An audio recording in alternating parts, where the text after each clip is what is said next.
देखेंगे समांतर प्लेटों में संधारित परावैद्युत पदार्थ के कारण। देखो ये परावैद्युत पदार्थ क्या होता है, इसे डिइलेक्ट्रिक पदार्थ बोलते हैं। क्या होता है, जिसमें से आवेश जो प्रवाहित नहीं होता है परंतु प्रवाह हो जाता है, मतलब उसमें प्रेरण की क्रिया करवा सकता है। ठीक है ना, क्यों? क्योंकि उसके अंदर भी इलेक्ट्रॉन प्रोटॉन है। तो यहाँ पर हम देखेंगे आंशिक रूप से परावैद्युत पदार्थ की उपस्थिति में समांतर प्लेट संधारित्र की धारिता। तो देखो भाई, दो प्लेटें एक्स और वाई, ठीक है। अब एक्स में प्लस क्यू आवेश दिया जाता है तो माइनस में वाई में क्या आ जाता है, माइनस का आवेश आ जाता है। बीच में परावैद्युत पदार्थ है, इसकी मोटाई टी है और ये दोनों जो है, दोनों की प्लेटें के बीच की दूरी क्या है, डी है। तो यहाँ पर अगर मान लो ये एक हमारे क्या है, एक माध्यम है जिसको हमने परावैद्युत बोला है, जिसकी टी लंबाई है। और यहाँ पर मान लो हमारा परावैद्युत माध्यम भी है, मान लो कोई वायु है, तो यहाँ पर वायु क्या होगी, डी माइनस टी होगी ना। तो इस तरह से अभी हम देखेंगे। मान लो x और y एक समांतर प्लेट संधारित्र की दो प्लेटें हैं जिनके बीच की दूरी d है। मान लो प्रत्येक प्लेट का क्षेत्रफल a है तथा दोनों प्लेटों के बीच मध्य t मोटाई तथा k परावैद्युतांक वाला कोई माध्यम प्लेटों के समांतर रखा है। स्पष्ट है कि संधारित्र की दोनों प्लेटों के मध्य t मोटाई के माध्यम तथा d माइनस टी मोटाई से में वायु है। तो एक तो t मोटाई का माध्यम हो गया और एक d माइनस टी का परावैद्युतांक माध्यम हो गया। मान लो प्लेट x को प्लस क्यू आवेश दिया जाता है तथा प्रेरण की क्रिया से प्लेट y को आंतरिक पृष्ठ पर माइनस क्यू आवेश तथा बाह्य पृष्ठ पर प्लस क्यू आवेश प्रेरित हो जाएगा। प्लेट y के संबंध पृथ्वी से अतः स्वतंत्र प्लस क्यू पृथ्वी में चला जाएगा। जिस तरह से हमने भूसंपर्कित पृथ्वी से जोड़ रखा है y को, तो वहाँ पर प्लस क्यू जो आवेश है वो पृथ्वी में चला गया। अब दोनों प्लेटों के बीच वायु में स्थित किसी बिंदु पर विद्युत क्षेत्र की तीव्रता, तो हमें क्या निकालनी है, यहाँ पर हमें निकालना है इसका कितनी धारिता है, संधारित्र निकालनी है। देखो जब हम संधारित्र केवल दो प्लेटों में निकालते हैं तो उसका क्या आता है, C इज इक्वल टू में एप्सिलॉन नॉट A बटे में हमारा D आता है। ठीक है ना, अगर मान लो कोई माध्यम है तो D K आ जाता है। तो इस तरह से हमने क्या निकाला था, किसी दो प्लेटों के बीच केवल, है ना, मान लो परावैद्युतांक है तो K आ जाता है बस। अब यहाँ पर हम निकालेंगे बीच में परावैद्युतांक है, तो सबसे पहले यहाँ पर हमें दो माध्यम होंगे यहाँ पे, है ना। एक तो हमारा ये हो गया परावैद्युत और एक हमारा क्या हो गया, परावैद्युतांक वाला हो गया d माइनस टी वाली, जिसकी हमने दूरी बोली है। तो यहाँ पर देखो भाई, दोनों प्लेटों के बीच की हमने क्या पहले निकाली, विद्युत क्षेत्र। तो ई क्या होता है, देखो ई हमने नॉट हम बोल रहे हैं किसको, जो हमारी केवल ये है धातु है ना, परावैद्युत पदार्थ है। तो ई नॉट इज इक्वल टू में क्या बोलते हैं, सिग्मा बटे में एप्सिलॉन नॉट। ये क्या है, गाउस के प्रमेय से हमने कहा है कि हमारा क्या है, एप्सिलॉन और सिग्मा बटे में एप्सिलॉन नॉट क्या है, हमारा विद्युत क्षेत्र तीव्रता के बराबर है। उसके बाद देखो भाई, यहाँ पर जब हमें पता है सिग्मा की जो वैल्यू हो कितनी होती है, सिग्मा मतलब होता है आवेश, पृष्ठ घनत्व का आवेश। तो वो क्या होता है, आवेश बटे में एप्सिलॉन नॉट ही हमें पता है ये होता है, हाँ, गाउस का प्रमेय। तो यहाँ पर ये क्या नाम है इसका, पृष्ठ घनत्व आवेश क्या होता है, Q बटे में A, है ना, मतलब कि एरिया में जितना क्षेत्रफल में आवेश प्रभाव हो रहा है तो Q बटे में A लिख देंगे। तो यहाँ पर Q एप्सिलॉन नॉट A हो जाएगा हमारे विद्युत क्षेत्र की तीव्रता। किसके लिए, ये धातु, सॉरी ये है हमारा परावैद्युत पदार्थ के लिए। ठीक है, जैसे कागज़ वगैरह कोई सा भी हम रख सकते हैं। अब इसी तरह परावैद्युत माध्यम में स्थित किसी बिंदु पर विद्युत क्षेत्र की तीव्रता, अब परावैद्युतांक की हम निकालेंगे। ठीक है ना, तो हम यहाँ पर क्या कह सकते हैं, यहाँ पर K बस आ जाएगा और फिर वही इज इक्वल टू में क्या होता है, सिग्मा बटे में एप्सिलॉन नॉट।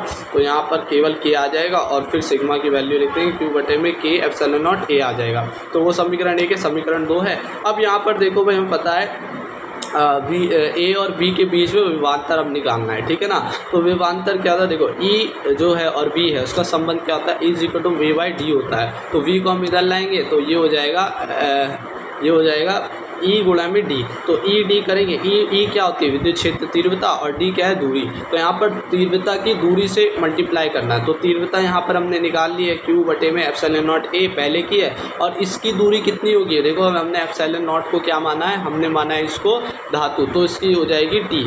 तो सॉरी, एप्सिलॉन नॉट को हमने क्या माना है, एप्सिलॉन नॉट को हमने माना है, हाँ सॉरी, एप्सिलॉन नॉट को हमने क्या माना है, यहाँ पर वायु मानी है ना। तो वायु वाली क्या हो जाएगा, D माइनस टी, और E को हमने क्या माना है, धातु माना है ना, ये जिसमें के परावैद्युतांक हमारा ये है, तो ET हो जाएगा। अब इस तरह से यहाँ पर V और यहाँ पर सारी मतलब E इसकी विद्युत तीव्रता की वैल्यू रखेंगे। तो यहाँ पर क्या हो जाएगा, जो भी कॉमन है उसे बाहर ले लेंगे।